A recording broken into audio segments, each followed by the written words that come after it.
All right, kids everywhere counting down the hours until they can don their Halloween costumes and head out to a little begging for little pieces of individually wrapped high fructose corn syrup units. I'm just going to say, there's nothing fun about fun-size candy. Look at the full-size candy, yes. The real ones. And who are we kidding? Kids, many of them already wearing their costumes in anticipation right now. We know Paul is. Oh. Underneath his suit. Being a little Superman, right? Tonight, they'll fill up those bags and buckets with lots of treats, creating lots of trash after they tear into them.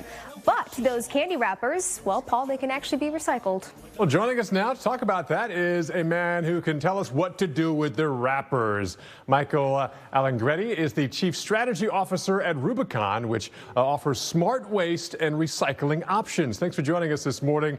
So your company offers a trick or trash program, encouraging people to recycle all those little candy wrappers. So how did this program get started?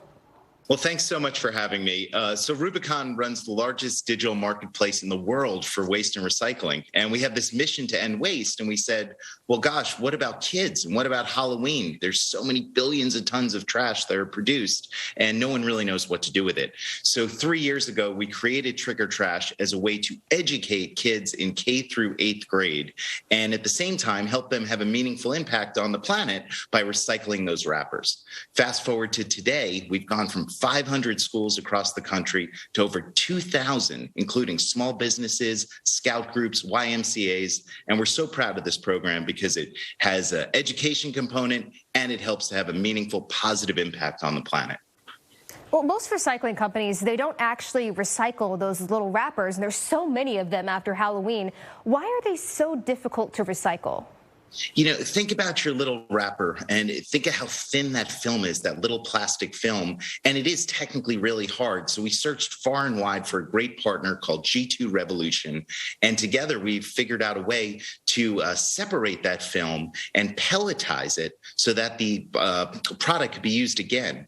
And we came up with the idea of using those plastic pellets to make doggy bags for local animal shelters in each of our Trick or Trash locations. So it's been a great way to find a second life or a circular use for that plastic and also do well by the planet. Wow, sounds pretty cool. So what do people need to do to recycle all these candy wrappers? So we've made it super easy. You go to trickortrash.com and you order a box. We gave away free boxes. We're out of those now, so you have to pay for them at this point. But we simply send you a box with a prepaid return label on it. And the shipping, both to you and back to us, is carbon neutral through the UPS carbon neutral shipment program, because that's important as well. We receive the boxes back once they're full, and our partner G2 recycles them. They recycle the plastic film. If there's any organic or food waste, that gets composted. The cardboard box itself gets recycled. And if there's anything left over, that's turned into energy in a waste-to-energy facility. So every little aspect of that box is taken care of. And then we email you a certificate of recycling to show the impact that your school, your small business, your scout troop has had positively on the planet. Now, you just mentioned that you offer this program for schools and small businesses.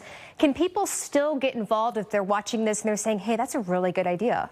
Absolutely. Thank you so much for mentioning that. You simply go to trickortrash.com and you can purchase a box. And next year, sign up earlier. We'll get you one of those free boxes easily. But yes, it's still open and available for the next few weeks. So, Michael, is this just a Halloween or kind of a fall type thing, or is this going on year round?